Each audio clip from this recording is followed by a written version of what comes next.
do we got going on for you guys? Let's see. We've got a lot going on today. We got a lot that we got to talk about. We got a lot that we got to get into. So let's go ahead and get into this. What up, everybody? Happy Wednesday. Welcome back. We're still developing things here, getting things back to normal on the stream with the new PC, but I think things are going pretty well. I've been doing a lot of work in the back end whenever I get home from work. And tonight, what we're going to be looking at is some of the Siena poll that has come out as of March 2nd. Taking a look at a couple of the items there. Taking a look at Super Tuesday results. That's one of the big things we got is the Super Tuesday results. Everything came back, of course, as we all know. Donald Trump won the candidacy for the Republican primary as of yet.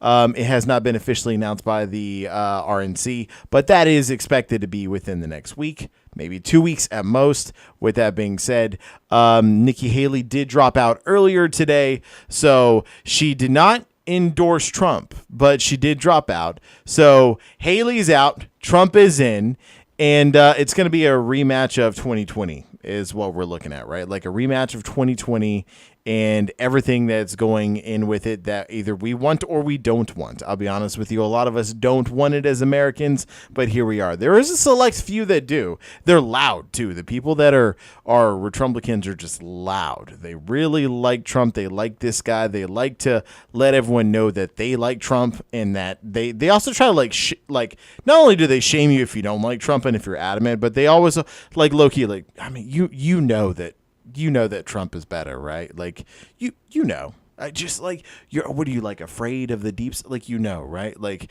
they always have that theory that the deep state's coming after you, so they want to give you that out. They're giving you the out. You know that Trump is better, right? Like that things were better, and they go through and they do that, and either way, Trump is in, so finally they can be happy. Trump is in, Nikki Haley's out. What's interesting about Super Tuesday is that Trump actually lost Vermont to Nikki Haley. Nikki Haley won Vermont. It's truly insane. That's really awesome. In fact, I really enjoy that Nikki Haley, in fact, did win Vermont. I was hoping that she would win some other ones. I was hoping that Nikki Haley would probably be this main candidate. But what was interesting about that is when we start looking at the polls, we'll start seeing some of that. There was a Siena College New York Times poll that was put out on March 2nd. You can kind of see where some of this starts to kind of move into. So I'm pretty excited to get into that. Let's go ahead and get into it. Let's see what's going on. I created this screen right here. So hopefully we're able to see everything. Everything's looking good. Everything's looking good. So here's our results. We've got also the acceptance speech by Trump that we wanted to get into. So Donald Trump is leading right now with 1,031 delegates. A total of 1,215 delegates needed to win the nomination, updated at 6:02 p.m. Central Standard Time, and that was of this evening. But with that being said, like, Donald Trump is not too far off, right? Now, Super Tuesday is where there was like 12 or 15 states that ultimately were coming out and doing the voting. I know Texas was a part of that. Several states were there. So what do we got? We've got Arkansas, Alabama, Arkansas. What's this? Oklahoma? No, it's not Oklahoma. AK. AK. Here's Arkansas. Alaska? Maybe Alaska? Maybe that's what AL is. Arkansas. But where's Alabama? I don't know. Do we get like a map of this? Do we get like a map? Show more. Yeah, keep showing more. Okay, so Vermont. Nikki Haley won 9 delegates. Utah, Texas, Tennessee, Oklahoma, North Carolina, Minnesota, Maine, Massachusetts, Colorado, California. I don't know. What is AK and AR? This has got to be Alabama right here. I know the song like Alaska, or Alabama, Alaska, Arizona. But I was thinking like AZ. So I guess this is Arizona right here, AR. I know Arizona was in it, so that might be it. So I guess Alaska hasn't done anything yet. So we've got Alabama, Arkansas, and Arizona, I guess, right there. Yeah, I mean, that's what we're looking at. But what's interesting about this is, so we had those. We had, California, Colorado, Maine, Massachusetts, Minnesota, North Carolina, Oklahoma, Tennessee, Texas, Utah, Vermont, and Virginia. And out of all those, Nikki Haley down here for Vermont got 50.2%. So, I mean, she did okay. Here. This is 99% reporting, so they're pretty much done with the count. She's got 50.2%. Let's just see what the split is. Like, where are we at here on that?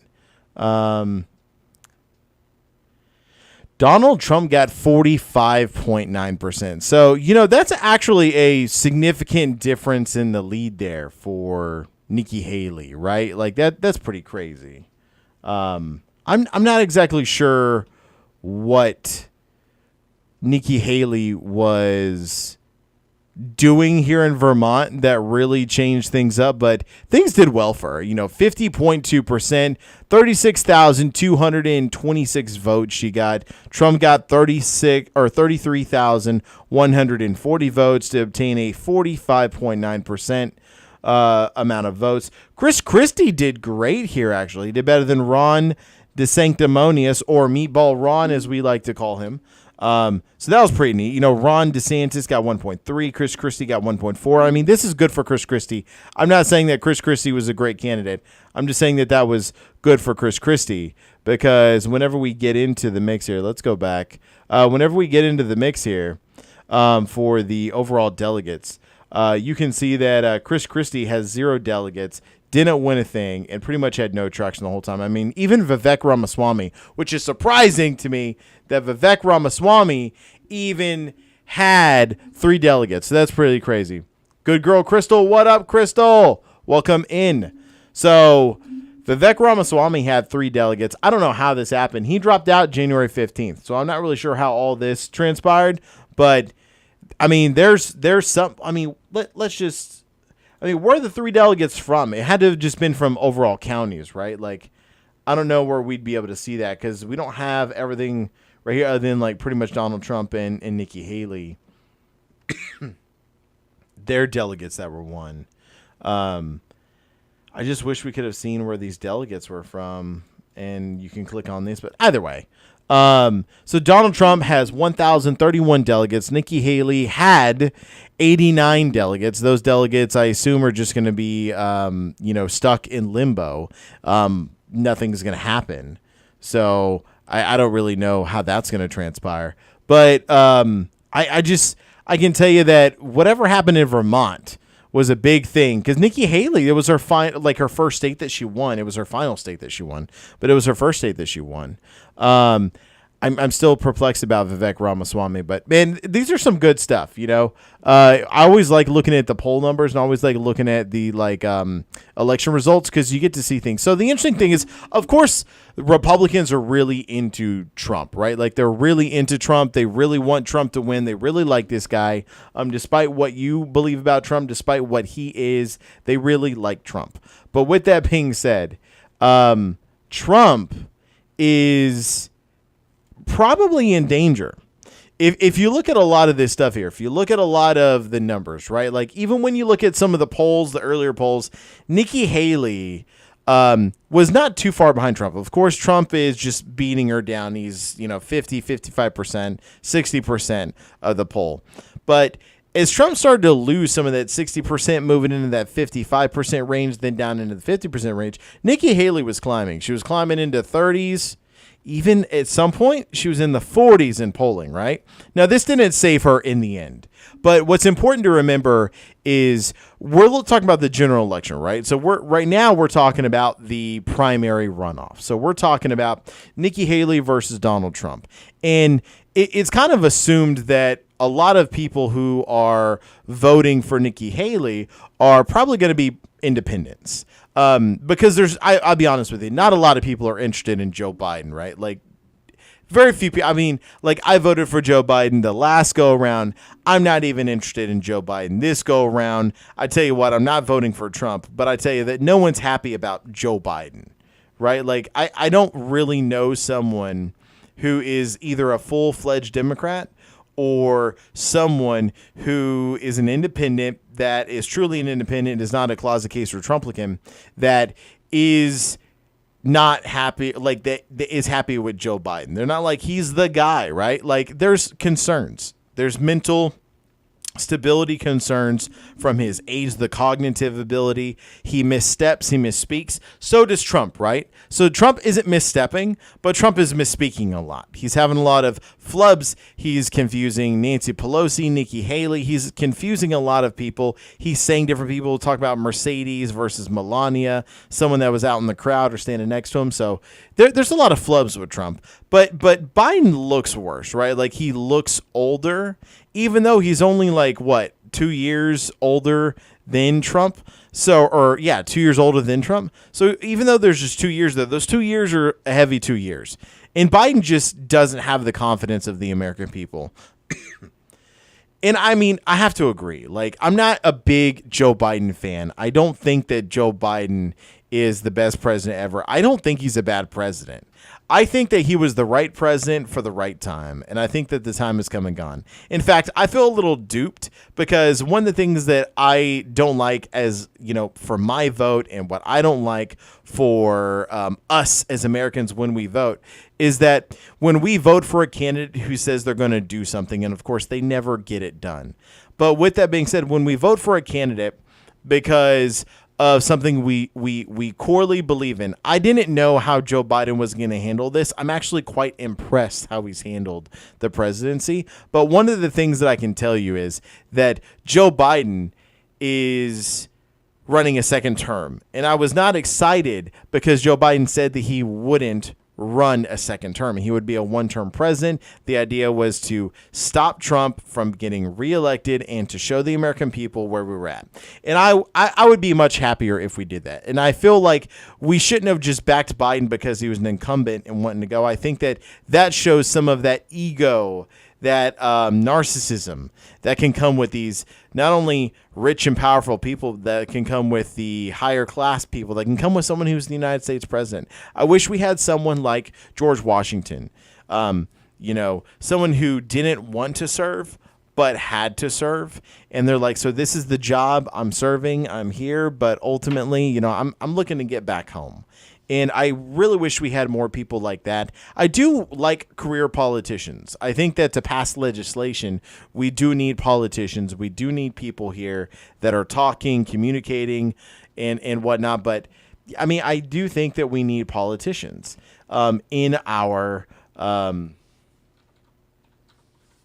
I do think we need politicians in everything that we're doing, right? I do think that we need politicians in the state government. I think we need politicians in city government. I definitely think we need politicians at the national government level. I think that it's a really good thing to have politicians. I was never sold on Trump being this guy, this person who is, not a politician. And in fact, I actually voted for Trump. For y'all that are following, y'all know, but I actually voted for Trump in 2016.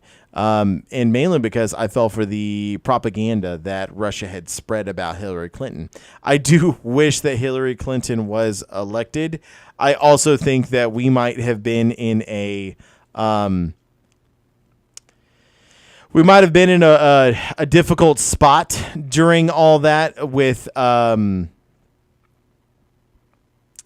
just because of all the things that were happening surrounding the election interference with her. I don't know if we would have actually gotten to another war. I personally think that because she was kind of alluding that there was election interference, so was the FBI, several other, the CIA, the NSA, they were all talking about election interference. I do feel like maybe she would have kind of gone after Russia a little bit, and we might have actually ended up in a confrontation just because things have been pretty volatile between us and Russia for years now. So I think that might have been something that could have happened, that we definitely avoided. So very excited that that opportunity didn't present itself. But I do think that with that removed, and you can guarantee me that there was not going to be a war, I think personally that Hillary Clinton would have been a better president than Donald J. Trump. And, we can obviously debate that or discuss that. Everyone has their opinion, right? Like, everyone can decide what they want, but that's just my opinion. I was just, like a month, 2 months, 3 months, I was cool with Trump. I was excited. I was like, Republican, that's right. I'm a lifelong Republican after all. So I was excited that a Republican won, and that it was going against Hillary Clinton. Of course, she was kind of like the embodiment of evil, which apparently she's just a lovely person. I don't know how we have to say they're the embodiment of evil, and all these conspiracy theories pop up. But I was very excited that a Republican won, and then I would say like within 6 months, I was like, this was the worst mistake I've ever made. I should not be allowed to elect people. And because of that, I feel bad for Hillary Clinton. I feel like she would have done us good. I am very happy that Joe Biden was elected. I do feel like Joe Biden has a lot of good policies and he understands government. The problem is, clearly, in 2024, the political spectrum, the games, how the whole thing works, the circle jerk of the politics in the United States is all done.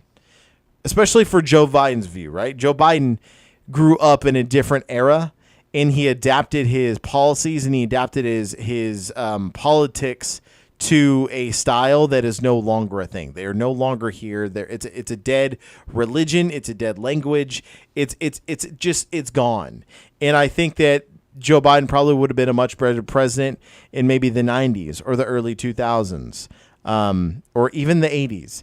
But at this point in time, other than this one term that he did, I don't know if he's going to get a second term.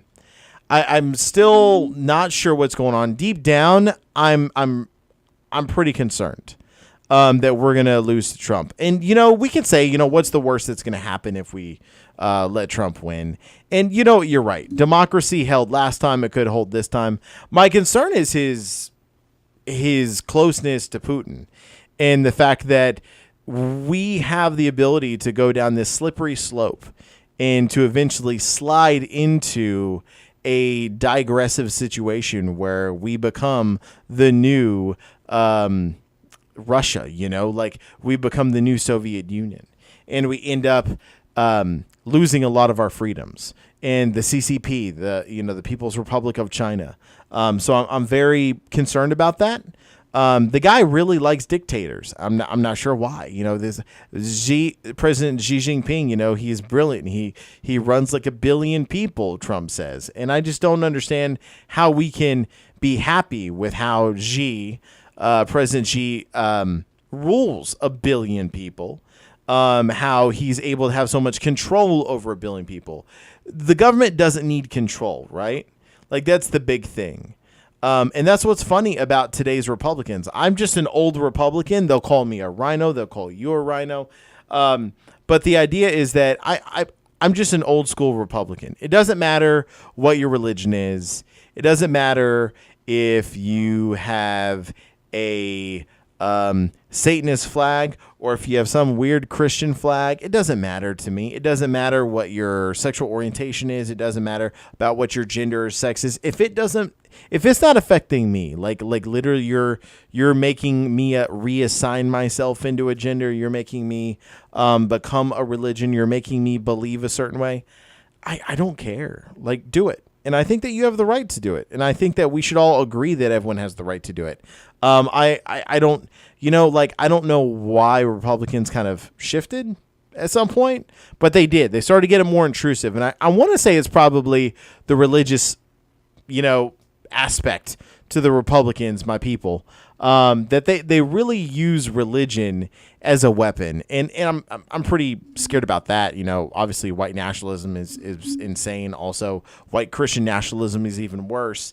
And this is like the West Provo Baptist Church, right? Like, these people started out in 2004, 2005, and they were laughing stock of the internet. They were the laughing stock of pretty much this small niche Christian market. And now look where they've grown, right? They've taken over. We've got the Speaker of the House, who is basically a white Christian nationalist. We've got Donald J. Trump, who may not be a white Christian nationalist himself, but is basically like lobbying for the white Christian nationalist movement. He's very interested in white Christian nationalists backing him, and he's willing to do the bidding on their part. And the thing is we don't have one race in this country. We don't have one religion in this country. The founding fathers, some of them weren't even Christian, right? So like the craziest thing is, just because the country was founded on Judeo-Christian values doesn't mean that we have to have this religion and have to have this religion as our state, right? Like that's what the founding fathers were fighting against when they were creating this great nation for us. When we decided to create the Declaration of Independence, there was several factors. One of them, believe it or not, was the high price of tea. And that's how we get one of the Bill of Rights, the no taxation without representation, right? So that's one of the things that they were upset about. They were upset about, being forced to bow down to a king who was not following his own rules, right? And that's one of the things. And then another thing that got the founding fathers moving was everything that we're seeing here. The freedom of religion wasn't a thing. They had to be part of the Church of England. They couldn't be anything else. They couldn't be Protestant or Lutherans or Catholics or anything like that. So with that being said, our founding fathers didn't want there to be a theocracy, a religious autocracy. And yet again, here's what white Christian nationalists are becoming, right? Like that's what they're making America, or hoping to make America anyway. And that's what we're seeing before our eyes, but as we go through and we look at the numbers here, I mean, clearly there is enough people that is wanting that white Christian nationalist kind of movement to transpire, to take hold, to take effect. As we look at all these delegates that were awarded last night to Donald J. Trump, it's truly insane. So tomorrow night, we've got the State of the Union address. Just a quick run. Tomorrow night, we are going to be streaming the State of the Union address, so we're going to be right here. So I'll catch you guys then. And it's going to take me some time to be talking and coming in, because I got the kids running around tomorrow night. Tomorrow night is the wife's time to relax when she gets home, so I'll have the kids running around. But yeah, we're gonna watch the State of the Union. It's gonna be great. If we dive into some of the numbers, though, like when you look at, even though there is a big movement for the Christian nationalists here in America, when you look at some of the splits on how the vote came out, when you look at the individual votes themselves, right? So for example, let's look. I haven't even looked at Texas yet. Let's look at Texas and see what's going on. So if we look at Texas, obviously it's Texas, right? So obviously it's Texas, but this is a great example to show you, right? So 1,805,231 votes, 77.9%. I bet this is one of the highest that Donald Trump got. Texas is red, red, red. I bet this is one of the highest that Donald Trump got, right? So this goes against kind of the point that I was going to make, but let's look at the actual numbers and we'll see as we walk through this. So 1.8 million votes for Donald J. Trump here, the former president of the United States and potential future president of the United States. When we look at Nikki Haley, she has 17.4%. So she makes up pretty much everything else that's, to talk about. And, what we have is a little bit of some interesting news underneath that. But let's focus on that 17.4%. If we focus on that 17.4% here, what you're going to be able to do is see that 400,000 people voted for Nikki Haley in the great state of Texas here that I live in. That's not an insignificant number of people. Joe Biden had 4 million votes extra in the most recent election of 2020. This right here is 1/8 of those votes, pretty much, right? So this right here is not going to win you, per se, that election, but this is going to win you if it happens again and again and again. It's important to notate that 400,000 people in the Republican stronghold of Texas disagrees with Donald J. Trump's message, right? Now, if we look down underneath that, you see uncommitted. We're at 2%, 45,000 votes. If we look at those 45,000 votes, so roughly 450,000 is what we're looking at. So we're right there at that eighth. So that's an eighth of the Republicans in Texas is not interested in Donald J. Trump. So the question is, where are their votes going to go? We can talk about the 36,000 underneath that, which is Ron DeSantis, which is interesting because Ron DeSantis was in and he's been out for months now. So I think it was like January 21st, something along those lines, is when he pulled out. So I don't know if these are write-in ballots, the 36,000. That's actually a pretty significant number of people that are supporting Ron DeSantis. Maybe they also voted for Ron DeSantis because he was on the ballot, right? But what's interesting is when you get all of these together, right, you're at nearly 500,000 people. This is the 1/8 we were talking about that could take down Donald J. Trump. But that's in Texas. This is a smaller margin. When we go to other states, they're much larger, right? So I haven't done any of this yet, but this is what we're seeing, right? I mean, for joking purposes, let's go to California. For joking purposes, let's go to California. Let's see where we're at. What up, Double? Thank you so much for the lurk. So if we go to California here, 78% of people, this is even higher. That's shocking to me. So, but here's the thing, right? Even though it's 78 instead of 77%, look, it's fewer votes. And this is what I'm getting at, right? This is what I want to get to. It's the meat of the discussion here tonight. When we get to, this is 1.1 million votes as opposed to 1.8. So 700,000 votes less for Donald J. Trump. We're at 18%, right? We actually got more people voting in. Now, what were we at? 104 or 204 or something like that for Texas. This is 257,044 votes. And that's not an insignificant number. It is less than what was needed before, but I mean, this is less. Even though it's less, this is still not an insignificant number of people.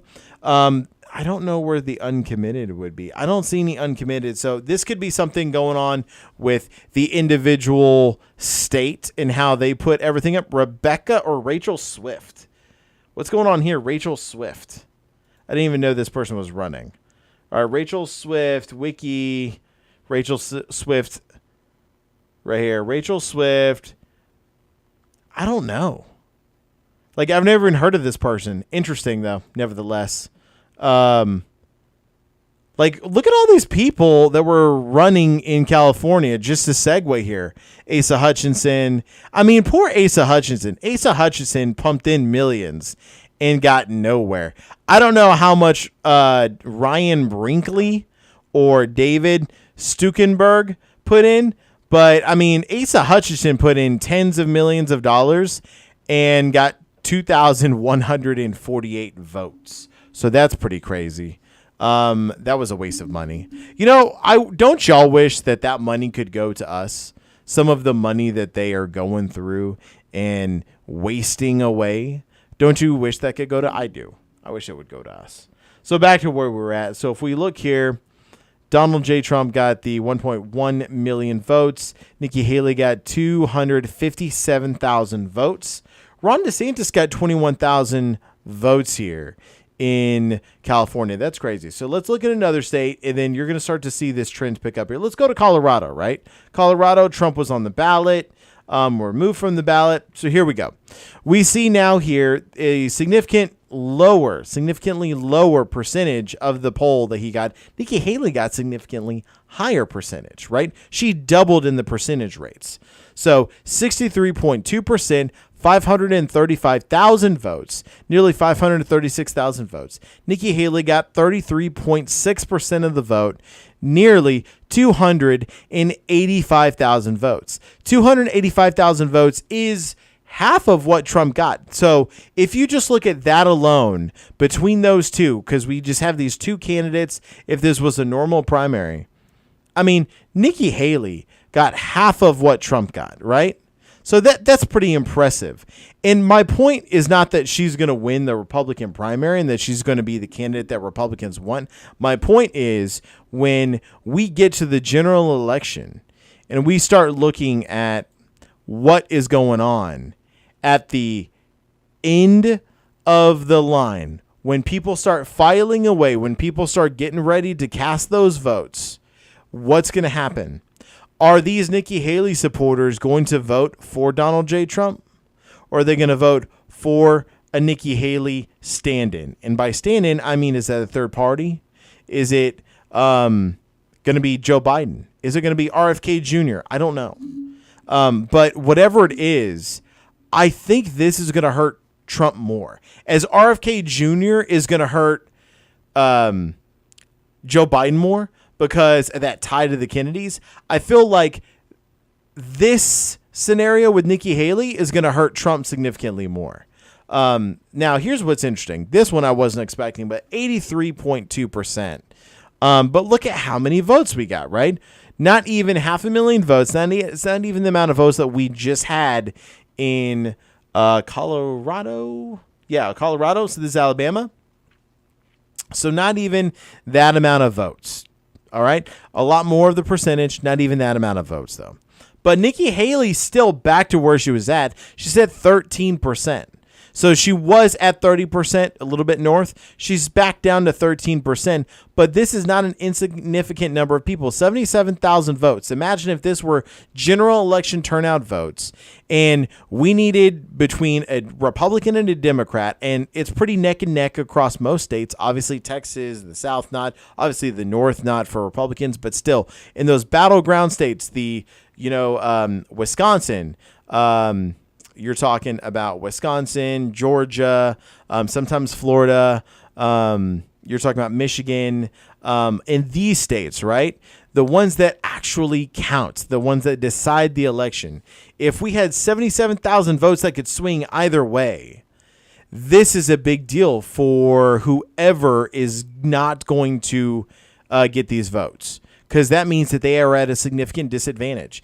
And this right here, we'll have to wait and see. And we're going to look at polls here in a second, but we're going to have to wait and see. But ultimately, this could be some people that are going to be deciding the election and vote for Donald J. Trump or for Joseph R. Biden.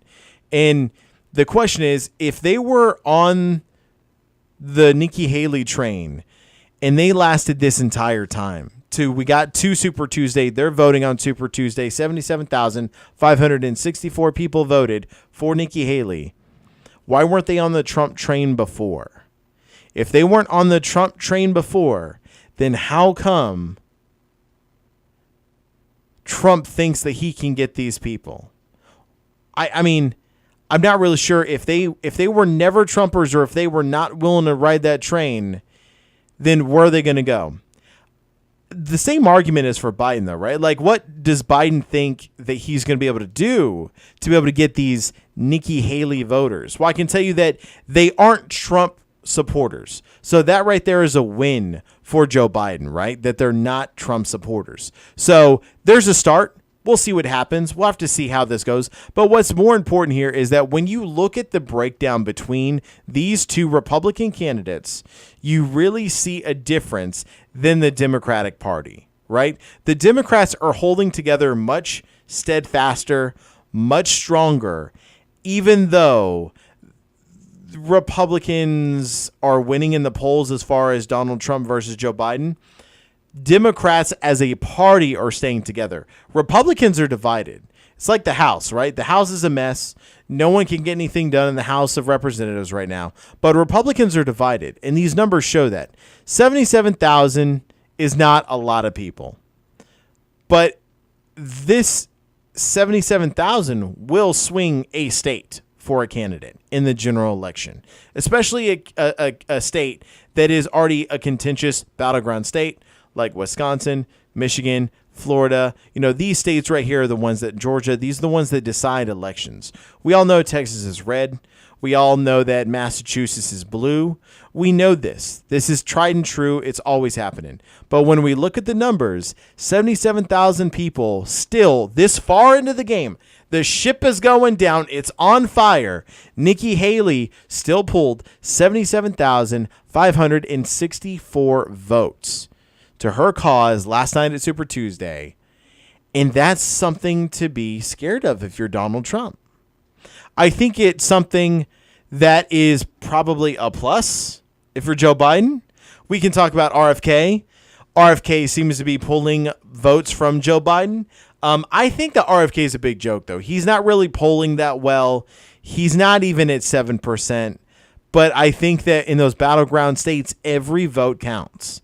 And I think that for the Democrats, that's going to be something that really is interesting as we get into the general election season that is rapidly coming up next week, the week after. It's going to be general election season. There's no one else going against Trump right now. We're just waiting for Trump to be truly nominated as the nominee.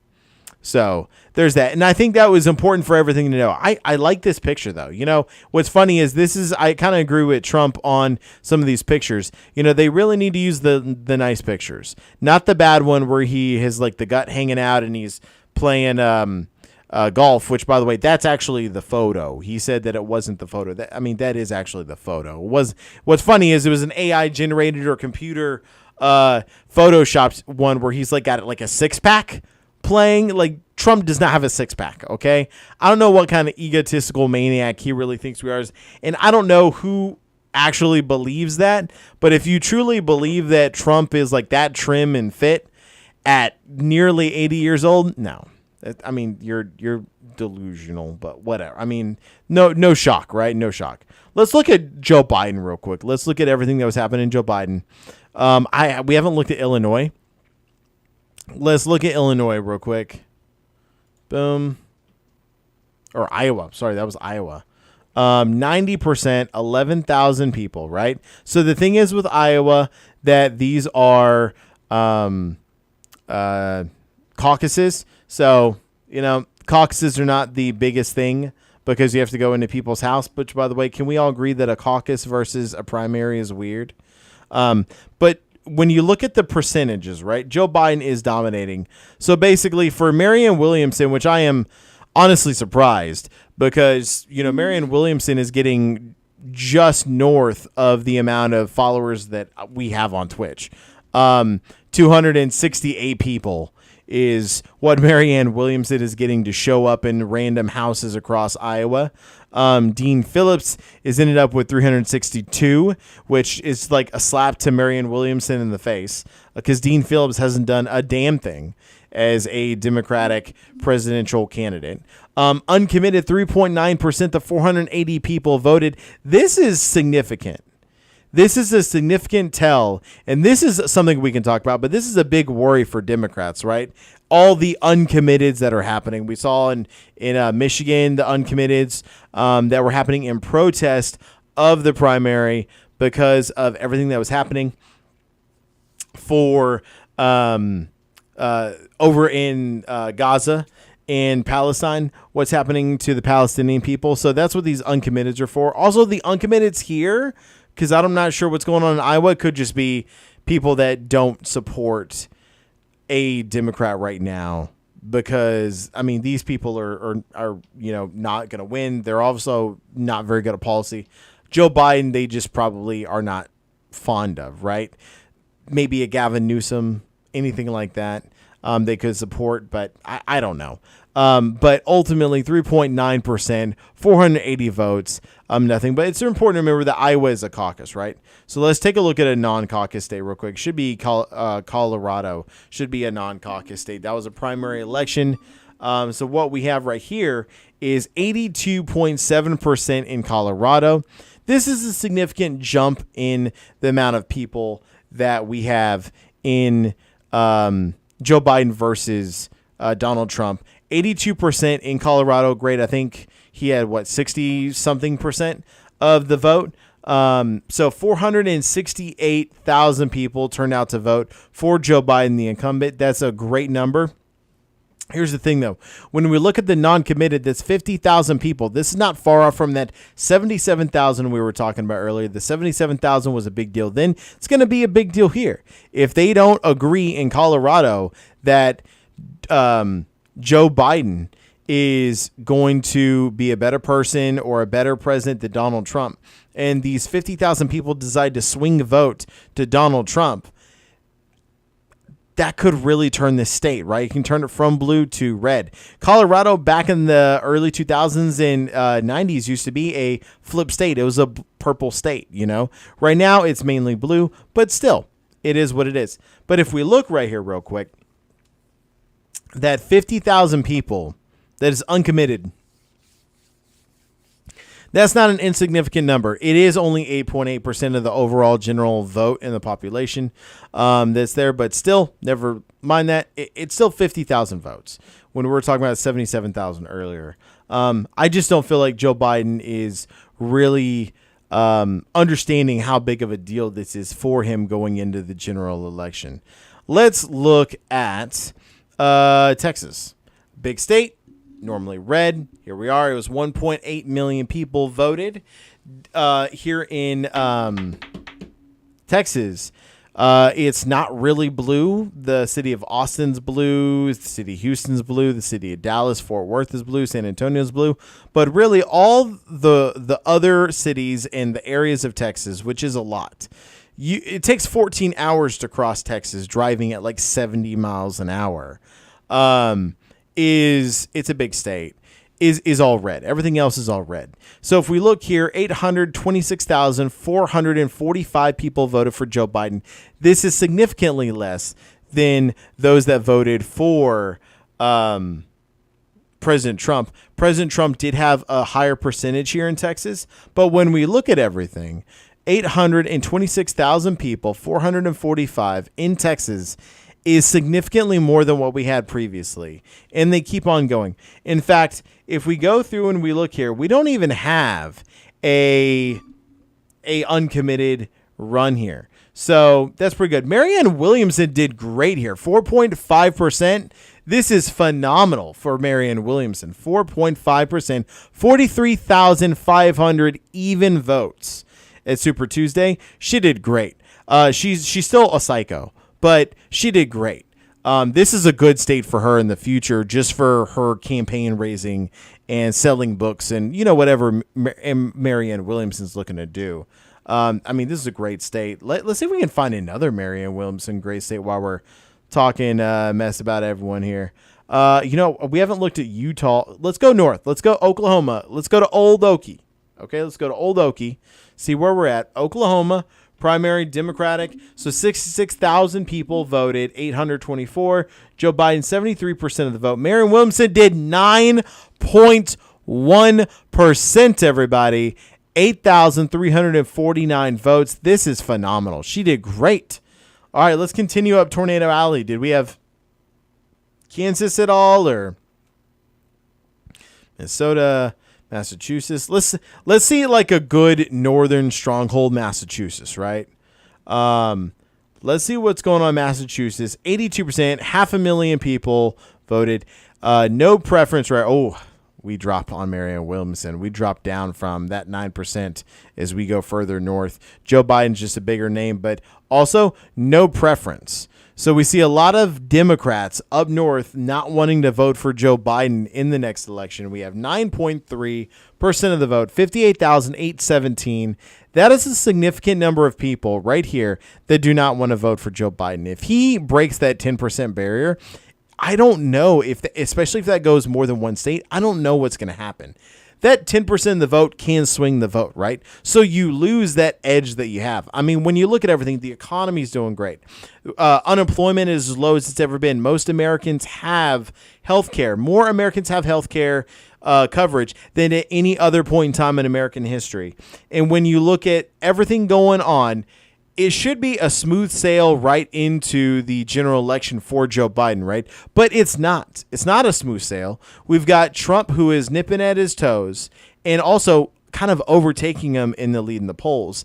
And we're seeing numbers of 10% of, some populations, anywhere from 3 to 10% of some states are voting uncommitted, no preference for the Democratic candidate versus Joe Biden.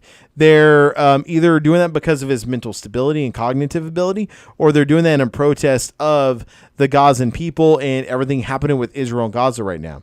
So these numbers are pretty crazy. Let's look at let's look at some of the New York Times Siena poll here. So if we look at the New York Times Siena poll, do you think the United States is on the right track or is headed in the wrong direction? Basically, let's go with wrong direction, 65% of registered voters. So it's important to remember that we have registered voters right here. And it's not too bad. Between men and women, 65% of the American population believes that we are headed in the wrong direction. Now, let's take a look at these numbers here. Where is it that it's lowest? What's interesting that it's lowest is actually 65 plus senior citizens. I find this to be an interesting moment here because normally senior citizens, the baby boomers, are the Retrumplicans or the ones that really don't think too well when it comes to us, the younger generations, right? But here for basically is the United States heading in the right direction? Right now, Joe Biden's in the driver's seat. So what's happening? What we're seeing is 58% of, those that are 65 plus disagree. So when we look to the left, we see that, the younger generations actually agree even more so that America's not headed in the right direction, that Joe Biden's not taking us where we need to go. So that's pretty interesting. Let's break it down to ethnicity right here. So the wrong direction, we're looking across. The big thing is with the Democratic Party. The reason we're talking about Democrat Party right now is because Joe Biden's in the driver's seat right now with the economy, with everything. If we look, 69% of whites. So 69%, and that's going to be our larger number here. So 69% of the white population in America believes that the country is going. Now, this number isn't too much because a lot of the white population in America is Republican, right? So, of course, they're going to say this. But what's interesting to have here is when we look at the following numbers, when we look at the black population or the Hispanic population or the other population, these are the minority populations. These are the minority populations was a bad thing to say, mainly because it's the same thing. They're a minority of the population would be more correct to say. Also is just better worded. So when we look at, the black vote, the Hispanic vote, and the other vote, this right here is the core base of the Democratic Party, right? The Democrats need people of color to be able to get elected into office. And the black community, the Hispanic community is at 57%. And when we go to the other ethnicity category, 60% of those Americans believe that Joe Biden is not doing a good enough job bringing us into the next running. I would disagree with this personally. For me, I'm going to be one of the people that I believe that we are headed in the right direction. I don't believe that the president runs the economy because I've taken an economy class. I've also taken political science. I just find this stuff so interesting. So I don't believe that the president has the ability to affect any of this. But with that being said, it's pretty interesting to see that the black population and the Hispanic population is both tied at 57%, think that Joe Biden is taking America in the wrong direction. So that's interesting to see. Now, where you normally get a good split is upon the educated to the non-educated, right? People that have degrees versus not. Normally, white Americans that have degrees or are educated are willing to be more center to left or more center to right. But the uneducated white population tends to be far right. They can believe every conspiracy theory. They're morons and idiots. But with that being said, they will believe the craziest things and that the earth is flat. But with that being said, if we look at the people that have a college degree, 62% still are coming in saying that Joe Biden's taken the country in the wrong direction. So this poll is really damaging to Biden. This is a big issue for Biden. This is one of those things that he has to address when we look at everything. When we look at white college graduates, you're at 65% of them. So that white non-college graduates, 71%. So this is that big jump, right? So non-educated right here.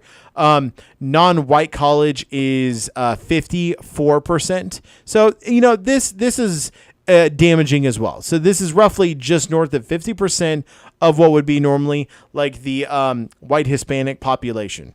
And then non-white, non-college, the minority category that we have here, the black and Hispanic and other, is where we're at with the 54% and 60% whenever you're dealing with non-white, no college, right? So the uneducated minority population in this country are 60%. Still, white college is still even more so. And this is going to be damaging to Biden because they do need the stronghold that they have of that white population for the Democrats, but they mainly rely on minority populations. And the minority population is also unhappy with Joe Biden. They do not feel that Joe Biden is speaking for them. They do not feel that Joe Biden is doing what he said he was going to do, right? So that's pretty interesting. Let's look at another question here. We got Trump's Tuesday speech that we're going to listen to and hear this garbage coming out of his mouth. But, before we get to that, let's check out everything else that we have here and see what else the Siena Times poll brought out. Thinking ahead of the presidential general election, are you almost certain that you will vote? Very likely to vote, somewhat likely to vote, not very likely to vote, or not at all likely to vote. So these are people, and this is just the question of asking, will they vote in general, right? The idea is, are they going to? Ooh la la 8, thank you so much for the lurk. Thank you so much for the first time chatter. Welcome in, welcome in. So if we go through and we look at, what this question is just, are you going to vote? Thinking ahead to the presidential general election, are you almost certain that you will vote? Very likely to vote, somewhat likely to vote, not very likely to vote, or not at all likely to vote. I said, fuck this election, I'm not going to vote. That's where we're at for the not likely to vote at all. So when we look at this question, who's going to vote, basically, we don't see a huge split across the board. I'm not even looking at registered voters. I'm just looking at men and women right now. I'm always finding this interesting. Our biggest split here is going to basically be between almost certain to vote. So women are a little bit shyer about this. They're not sure if they're going to vote. A lot of men are. 54% of men will. 47% of women may not. So that's an interesting, and that's our largest split. But really, that's there, right? So what this tells us is we know that Trump doesn't do well with women. He doesn't do well with the suburban women. I thought it was supposed to be doing something away next U.S. election makes me depressed.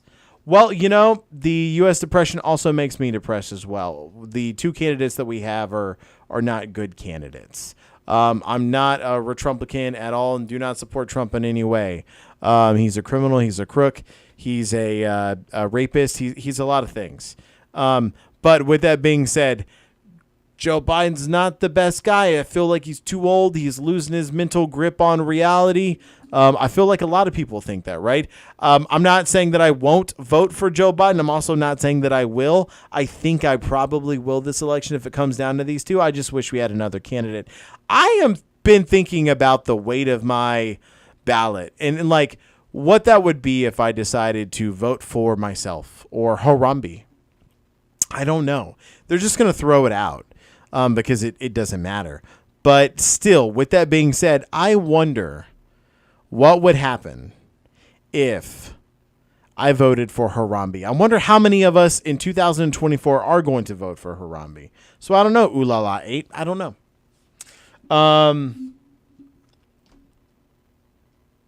So when we look at almost certain, that's the biggest split right there is between the men and women. What about not at all likely? Only 4%, 6%. So we're not seeing a lot of people turning away, right? Almost certain, though. We see that pretty much, if you're able to vote, you're going to vote about half, But not at all likely going to vote, 4%. Somewhat likely, okay. So let's look at the ages real quick. And we're going to move on to a different question for this one, and then we're going to watch Trump's trash speech here. But very likely, almost likely. If we look at the age ranges, right? So almost certain going to vote 65 plus, and this is pretty common. The baby boomers, those that are senior citizens, are definitely going to go. There's a couple of things about this, right? So one of the things, and this is one of, what really grinds my gears moment, is that, we have all these days. We're taking President's Day off. We're taking all these days off. You know what would be a great day to probably take off? Election Day. Why don't we just make Election Day a national holiday and we get rid of President's Day? So that way everyone gets to go vote if they want to, right? We can talk about how it may not be easy to get into the polls to vote. But why don't we make no President's Day why is that even a thing, right? Like, get that out of here. We don't care. This is no longer that kind of a country, and I thought it was kind of weird to begin with all the time. And we make Election Day a national holiday so everyone can go vote. Like, what about that, right? Like, that to me seems good. But baby boomers are always going through voting. They're always the highest block to vote. As I am not from the U.S., I am more worried about the U.S. repeating the non-intervention policy again. Yeah, so Ulala 8, I am with you, right? Like, I assume you're talking about NATO. I am very concerned about NATO. That's why I'm not a big supporter of Nikki Haley. I liked Nikki Haley because she was an alternative to Trump's idea of abandoning NATO. I feel like NATO is a very important structural, strategic, molded foundation for peace in the world. I feel like when you think about it, wars were happening left and right for eons across the globe. And after World War II, we had an idea to come up with NATO. And here we go. An era of peace. Now, we could talk about how America started invading other countries, and I got you. Our bad. But what's interesting is there was really a lot of peace around the world. And I think that that's one of those things to really consider. And that's why I did like Nikki Haley, was because she agreed with a similar aspect of President Biden. And also Senate Majority Leader, the current Senate Majority Leader, Mitch McConnell, also agrees with Biden and Nikki Haley on foreign policy for the most part. Now, domestically, they don't, and that's okay. But when we talk about some of these things that are world enders, as Russia being a, terrorist around the globe at the size that they are, with the power that they have and the utilities that they have to do so, I am all okay with NATO. I am not okay with rocking the boat. I think more people should get into NATO. You know what's really good about Trump, though? And this is where I'm at, right? So I say you call out what's good when there's good. You call out what's bad when there's bad. I think that when Trump was threatening to get out of NATO, wrong thing, right? I think that this was the wrong way to handle it. I think that was a childish way. I think that was not only immoral, I think that also was going to be something that we shouldn't do. It was unprofessional. It was un-American. But with that being said, I do think that the reaction that Germany had, that France had, really sparked everyone getting back into putting money into NATO. They were starting to put more of their GDP back in, and I think that that's important. Should we give that win to Trump? We should. Was it the right way to go about it? No, it fucking was not. But should we give that win to Trump? I say that is a win for Trump. And I honestly would give that win to him. I wouldn't give him a second chance at doing anything with NATO again, which is why I'm not going to vote for him at all, ever. But I think that was a good thing that he did with NATO. He did get that moving. NATO ballistic in particular, and whatever happens in the Near East future at the easternmost border. I personally think the policy that he has with Ukraine is awful. Ukraine is a stout ally of the United States. We are a stout ally of theirs. To be honest with you, Ulala, whenever you think about some of these things, right?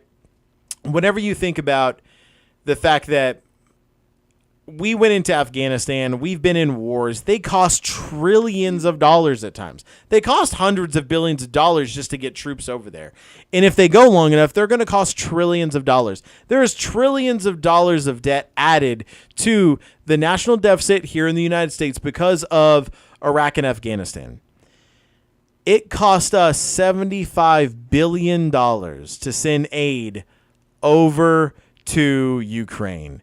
It's a drop in the bucket of the ocean, and it's not a problem. Just do it. Just pass the aid, get it to them. And a lot of people think that we're just handing them like a check for $75 billion. That's not what's happening. See, what we're doing is we're giving them weapons. We're giving them things in exchange of that $75 billion. So what we're doing is going, here is $75 billion in weapons, right? Now, it's not all in weapons. There's definitely some that's in cash because it is to kind of stimulate their economy. So a couple billion in that. Let's say it's 70 and 5 billion. So 5 billion in cash, 70 billion in weapons, whatever it is. It's to stimulate their economy. It's to keep them moving forward. They are a country after all. But going through pushing out these weapons allows us to then have a vacancy where we can make and buy new weapons to continue to be the world superpower and the world protector. And I know that we can laugh about America being the world protector, right? I personally do think that we have made mistakes. I just personally feel like our heart normally is in the right place. Our oil reserves might not be in the right place, and we might need them more in the Middle East, but I do feel like our heart is in the right place. I wish WEU would have stopped doing real politics after Russo-Georgian war. You know, I still can't believe that we have gotten to this point with Ukraine after the Georgianian war that took place, 2008, 2010, 2012, somewhere in there. I still can't believe that. It's truly insane. So I agree with you, Lala. I don't even understand how we've gotten here to that point. All right, let's check out one more question here. If the 2024 presidential election were held today, who would you vote for if the candidates were Joe Biden, the Democrat? Out of registered voters, 43% people say that they would vote for Joe Biden. So 43% is not enough to get. We don't even have to look at Trump. I can see him. You can see him. We don't have to. 43% is not going to get you to the finish line to become a United States of America president electee, right? That's not going to get you there. Donald J. Trump, his turnout is 48%. Still not enough. Closer, but still not enough. We have 10% of don't know and refused. 10% of people have no clue who they're going to vote for. This is the group to go after. And I can tell you right now, they're not going to go for Trump. I don't know if they're going to go for Biden. We might have an election that is hitting all-time low voting, right? So this is an interesting thing to see here. I can tell you that the 10% of people are not going to be voting for Trump because they would already be in the Trump category, right? They're already going to be there, and the economy is already returning. So since the economy is already returning, I assume Biden's going to steal a lot of these people. We'll see where it lands. But these are interesting numbers to look at nevertheless. Been there a few years ago. Absolutely shit show. You talking about been in Georgia? The Georgianian war. Yeah, I mean, I can't imagine. I've never been there. I've never even left the United States. I really want to, but the world is a scary place, and I'm sure they won't let me back in the United States whenever I get done. It's the only world I live in. If I had to live in another place, though, I've thought about maybe like Australia would be a neat place to live. I feel that, or like New Zealand. Like, it'd be a really neat place to live. Not only are they relatively safe, I just feel like it'd be a really neat place to live. We do have an ad break coming up here, guys. So I'm going to keep on chattering about this. I'll catch y'all back after the ad break here. And this is going to be a quick word from our sponsors. But as Albania border, as is it like Albanian border? Albanian border? So yeah, I'll catch you back in just a couple seconds. Stick around. So while we're doing the break there, you know, the big thing about everything that we have happening here is that if 10% of people don't know who they're voting for, you could also make the argument that they are not in Joe Biden's court, right? And the thing is the reason I know that they're not in Trump's court, but they could be in Joe Biden's court, is Joe Biden hasn't done really anything major to dissuade people. There's people that dislike his current situation with the war in Gaza from Israel, but there's not been a lot that has happened with Biden. Trump, however, has already kind of played all the cards, flipped all the cards on the table. We know where his cards are and what's happening. And if they liked Trump, they would be there. If they didn't like Trump, they wouldn't be there. Grabbed in 2008. Gotcha. No, it's one of the regions that Russia grabbed in 2008. Yeah, man, it's a crazy thing. You got to be careful, ooh la la. You can't be in a Russian extension territory and talking about Mr. Putin that way. Mr. Putin on a Ritz. You can't be talking about that guy. It's a little bit concerning, you know. But with that being said, yeah, it's just I think that the 10% of people that should vote for Trump are not voting for Trump.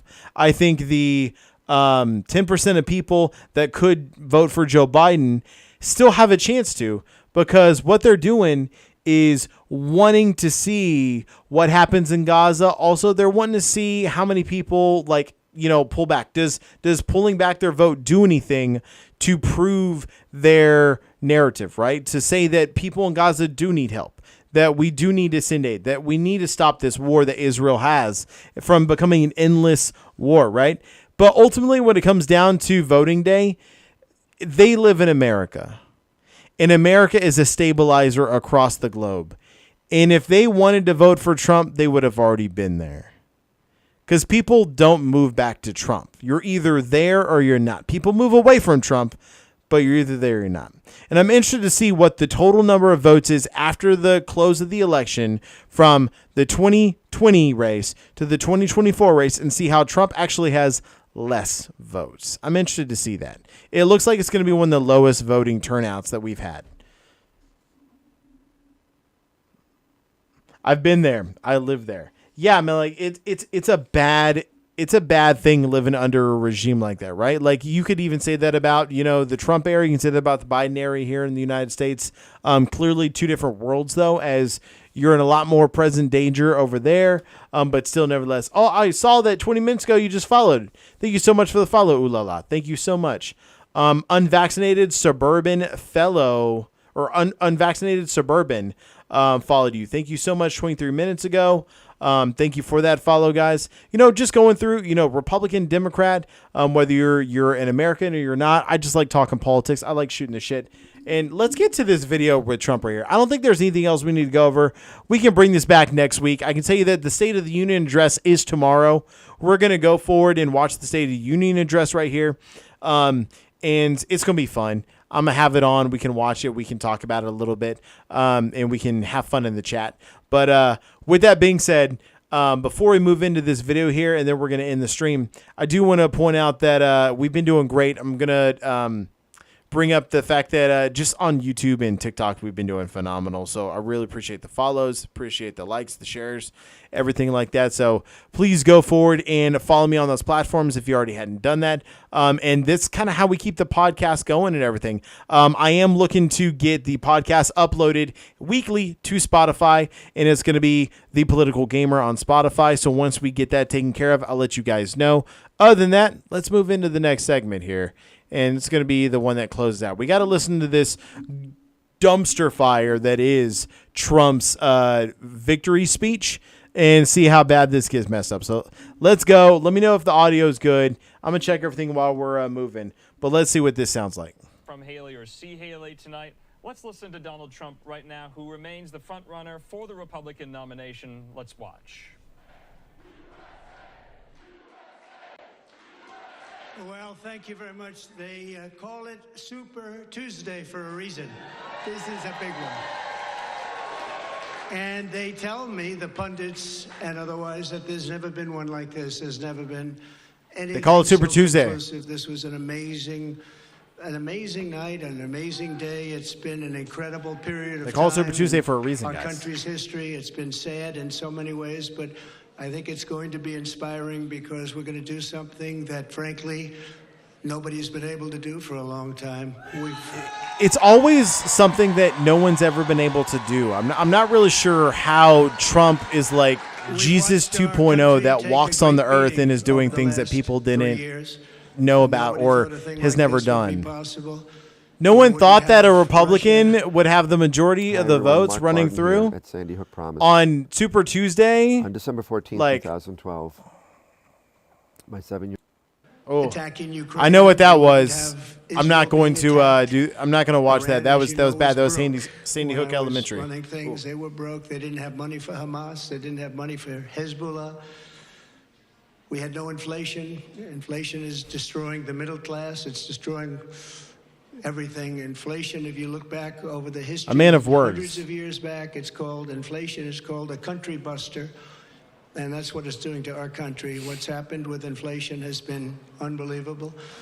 A lot of people say, a lot of experts have said the stock market's the only thing that's doing well, and that's doing well because our poll numbers are so much higher than Joe Biden's. What does that mean? What does that mean?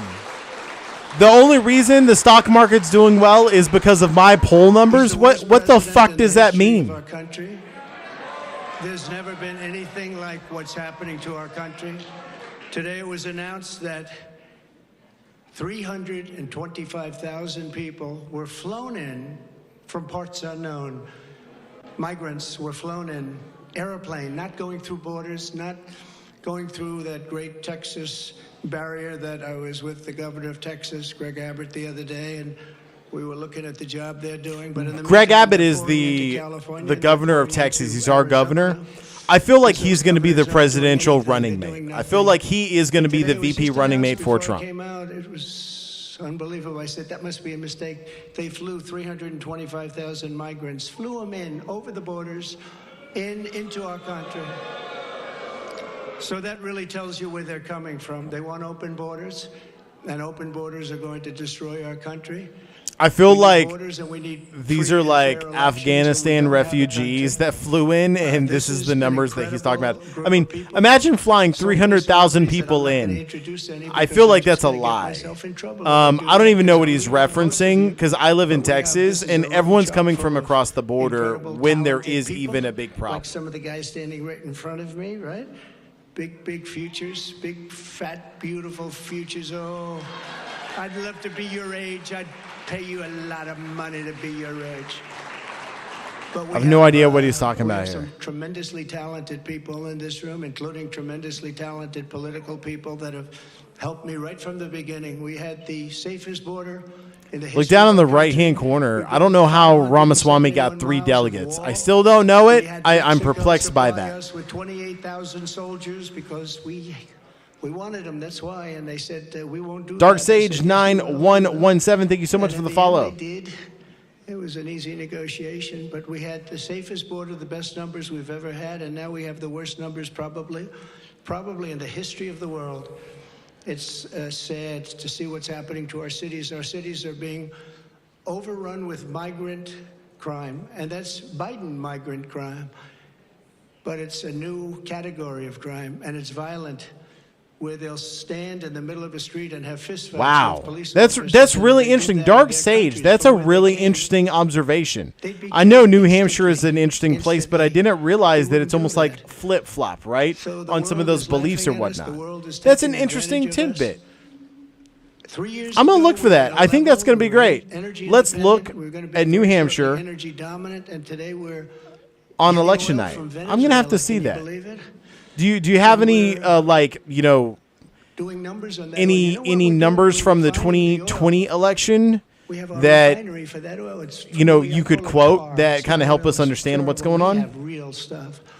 Yeah, go But ahead we and say what you find got, in Dark Sage. Houston, so for All all open the here, tar, man. I Just don't see a violate look at that TOC. because But all open. all of that tar is going right up into the atmosphere. You just ought to take a look. It's the only plant that can do it. We have the only plants that can take tar and make it into oil, and that's what it is. It's a shame. But we were energy independent. This is a victory We were gonna speech, be mind energy y'all. dominant. This is We a were gonna be victory supplying speech oil to for Europe and around the world, and winning then all these a delegates. tragic thing happened during the election. It was a tragedy because you wouldn't have, think of it, all of the problems that you have today, I don't think you would have had any of them. You'd only have success. And that's what's ultimately going to unify this country and unify this party. We have a great Republican Party with tremendous talent, and we want to have unity, and we're going to have unity, and it's going to happen very quickly. And I've been saying lately, success will bring unity to our country, and it happened before. We had the best economy our country's ever had, and people were calling me that I would have said will never happen. It'll never happen. They wanted to get together African American, Asian American, Hispanic American, women, men, people with diplomas. Women did not want to get with Trump. And Suburban people that didn't women graduate do from not high like school. Trump Every at single all. group Anything, was despite doing what he better than ever says. before. And it was a beautiful thing. Our country was coming together. Our country was coming together. And now we have a very divided country. We have a country that a political person uses weaponization against his political opponent. Never happened here. It happens in other countries, but they're third world countries. And in some ways, we're a third world country. We're a third world country at our borders, and we're a third world country at our elections. And we have to stop that. We need a fair and free press. The press has not been fair, nor has it been free, but maybe someday they will be. They're being beaten up pretty badly. People aren't trusting them. They're not believing them.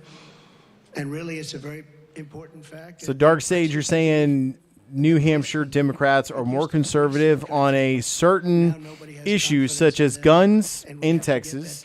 I'm assuming you mean then Texas, more conservative on topics of guns in Texas. They ignore education here and are very much an old school Yankee type party. The Republicans here are much more liberal on issues such as education and certain reforms like minimum wage. It has to do with the old school mindset of the state.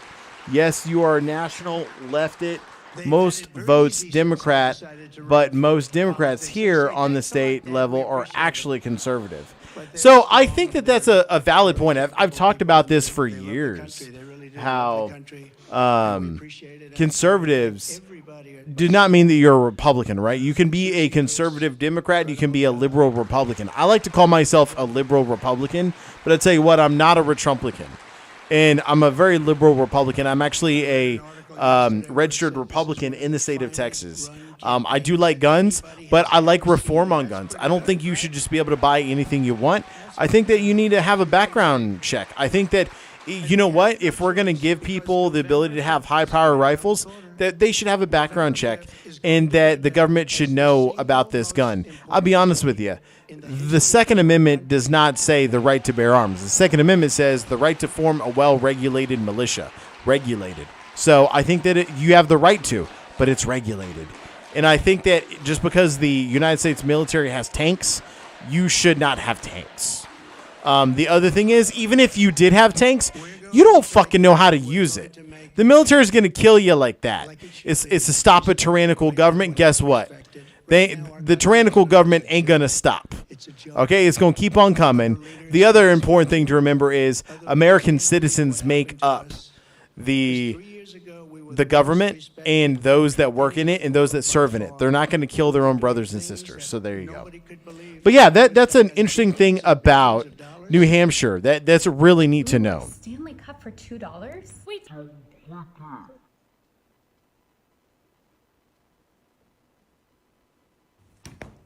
So, but they have a hard time winning because some issues like education they have abysmal on. And that's because you're talking about Republicans, even though they're lighter on that subject. Republicans just have a problem in New Hampshire, winning? Is that what you're saying? I mean, here in Texas, they're trying to like get rid of public schools, and they're trying to get you into like religious homegrown schools.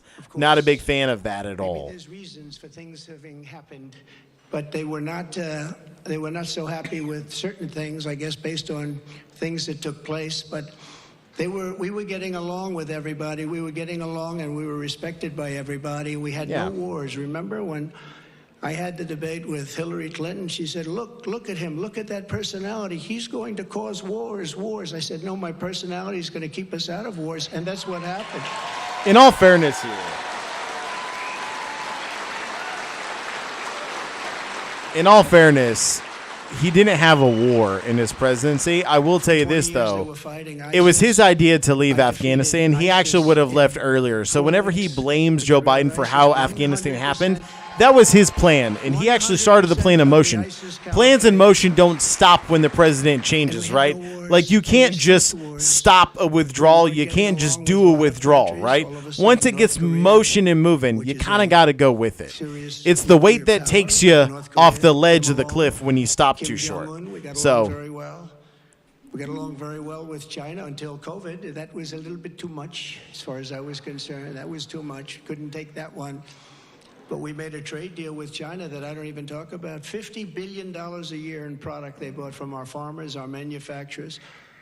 That's actually not true. Farmers went bankrupt, and farmers blame Trump for a lot of their failures as farmers. And the government bails them out every year on the clock. You know, they bail farmers. Farmers have never been taken care of in America. Some people think it wasn't, but I believe it was. But regardless, it caused $60 trillion worth of damage and death. Part of the reason why the 2022 gubernatorial candidates, man, if you can spell gubernatorial and if you are using terms like gubernatorial, you are a poli-sci nerd. And I welcome you, Dark Sage 9117, to the podcast Twitch stream, because that is exactly what I am here. So the why the 2022 gubernatorial candidate on the Democrat side lost was because he was asked what he would do for education in the state, and he said, I would cut education for the state and try to reduce wages for teachers. What? That's a crazy candidate. Cut wages for teachers, which is not typical for the Democrat Party. So on education, right, or on election night, if Biden is under 5% here, he's done in this state. I'm telling you, people, watch closely. It is going to be a potentially Republican flip. I'm interested to see that. That would be interesting. As much as I would hate for Trump to win a win like that, I would be interested in seeing that. Biden on the state level is hated by New Hampshire voters. Even the New Hampshire DNC chair hates him and said he would not support him in 2024. That's a strong statement. Is it because of his policies on the Gaza conflict? Like, what is it in New Hampshire? Coming in, ooh la la 8. To be honest, farmers stay alive because of subsidies pretty much everywhere in the WEU as well. That's interesting, ooh la la. I didn't know that. See, it's really sad that farmers, the lifeblood of how we get food and the product of our society, never does well. And if that's the case, that's the case. I just feel like it's sad that they are always living on subsidies. I really want farmers to do better, but maybe that's part of the design, right? If farmers did better, they would eat each other alive. There'd be no competition because one person would gobble up everyone. And maybe that's just how it's designed, right? Maybe that's how that cookie crumbles. And I said, that's where the problem is with the Taliban. And I spoke to Abdul. He's still the leader. Believe it or not, he's really the leader of Afghanistan, but he's the leader of the Taliban. A rough group. I say, don't ever shoot our soldiers again. Don't ever do it.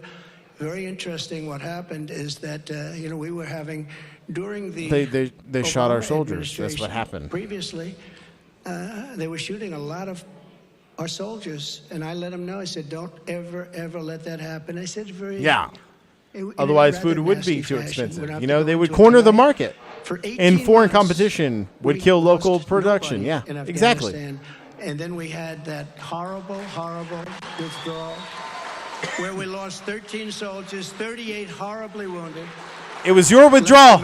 It was your withdrawal. You withdrew from Afghanistan by the time your administration ended and Biden was taking office. He had to take your plane and run with it. Beautiful equipment behind jets and tanks and everything you could think of, goggles, night goggles. They didn't use The important stuff, goggles, night goggles. I agree with him on the tanks and the planes, but goggles. They have better goggles than we have. So I just want to. What is he talking about? Led to a lot of bad things. If we left the goggles, things are happening. how do they have better goggles than what we have? We left them.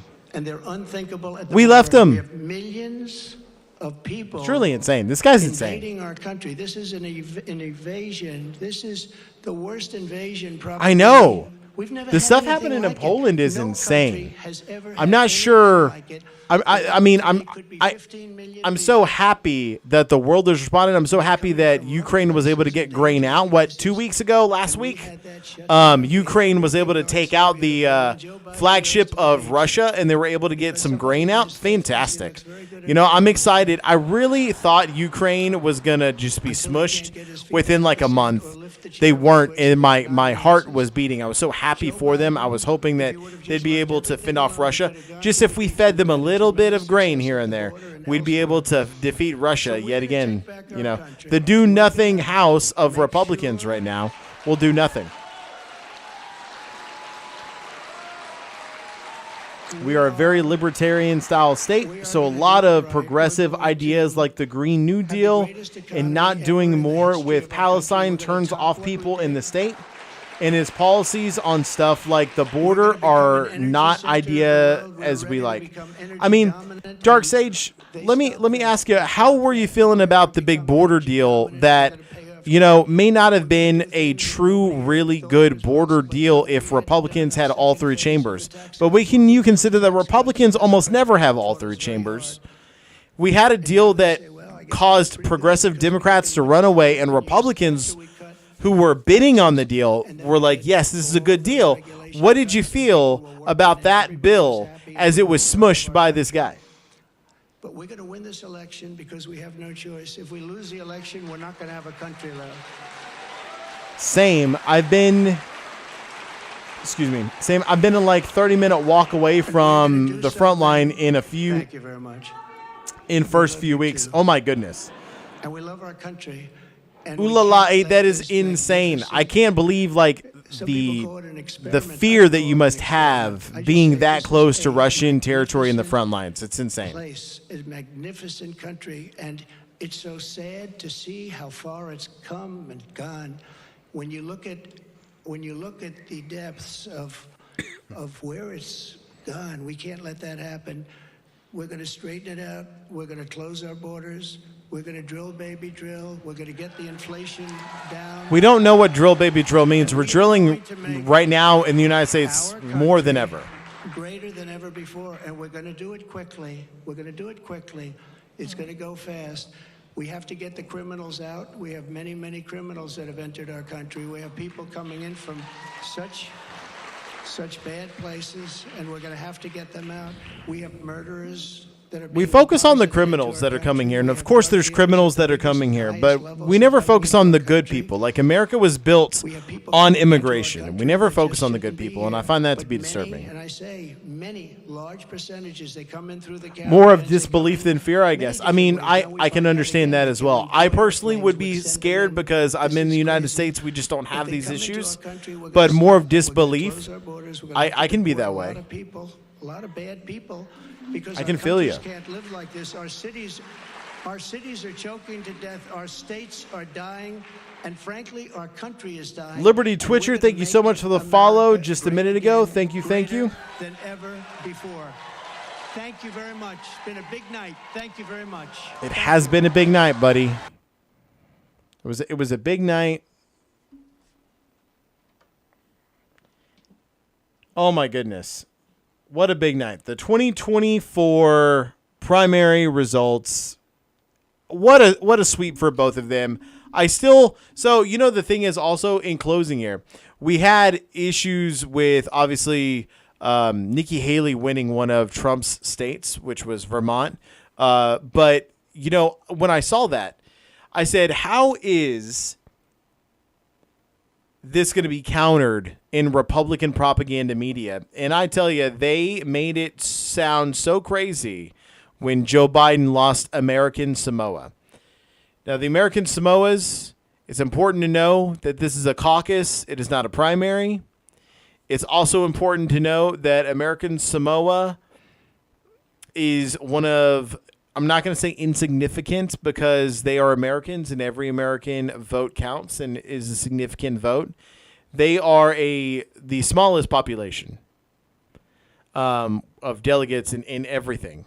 And with that being said, they voted for some guy who they are more comfortable with. I think that has also spent time in and around their culture. And, you know, more power to them for that.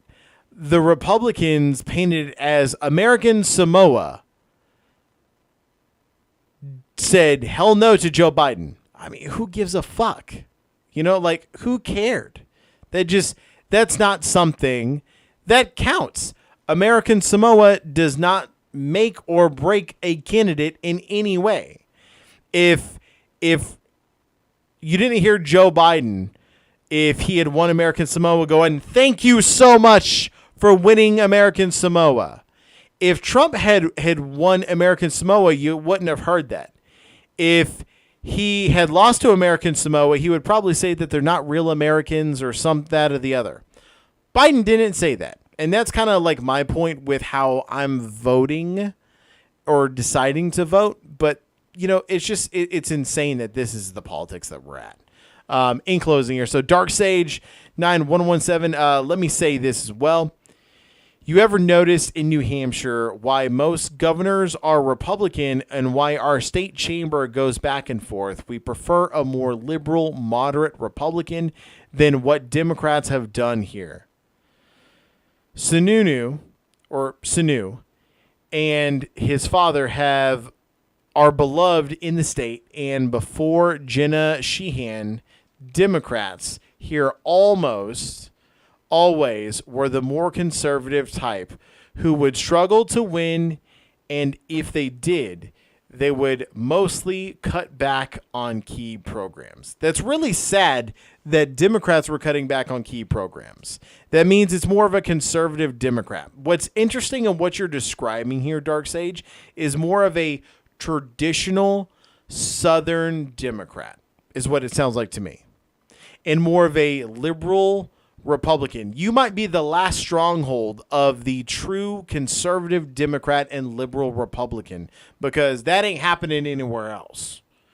These people love Trump and they are following him, and they are not liberal at all. They call themselves liberal. It's freedom of speech for me, but not for you. It's freedom of religion for me, not for you. It's truly insane what's happening everywhere else. The state Democrats here are very conservative on things like, conservation, which they are not fans of Biden on, and they do not want government control of conversation or EPA. Okay, so conservation and EPA, I gotcha. They don't want government control. I mean, I think the Supreme Court just kind of ruled on that, so we're going to have to go with what the Supreme Court said. You know, SCOTUS just ruled, but either way, pretty interesting. Yeah, I think you might be the last stronghold, Dark Sage. All right, guys, it is a work night for me. I got to get going. In closing, we're going to be back tomorrow. We're going to be streaming the State of the Union address, so hopefully we'll catch you guys here. I'll be in the chat while we're streaming. I'm going to be downstairs with my family watching it while we're up here streaming, and I'll be in the chat with you guys. Hopefully you all have a fantastic evening. If you already haven't dropped that follow, remember to drop that follow. And everything that we do is mainly just to have fun. So please come back, have fun, talk a little bit. It's a great podcast and stream, I feel. And I'm also warmed up to criticism, so please make sure you let me know if I'm doing something that you don't like. I'll be happy to try and fix it, or fuck you, because it's my podcast and stream, so I'll do what I want. But I do take consideration as well in how I'm developing this whole thing. With that being said, we are on YouTube and on TikTok. So please make sure you drop those follows if you're there. I'll have a TikTok coming out tomorrow morning. If you want to connect with me and the community more, Discord. I do a newsletter at least once a week for the Discord. And that's pretty much it, guys. I'll catch you guys next time. This is the Political Gamer signing out. Have a good evening.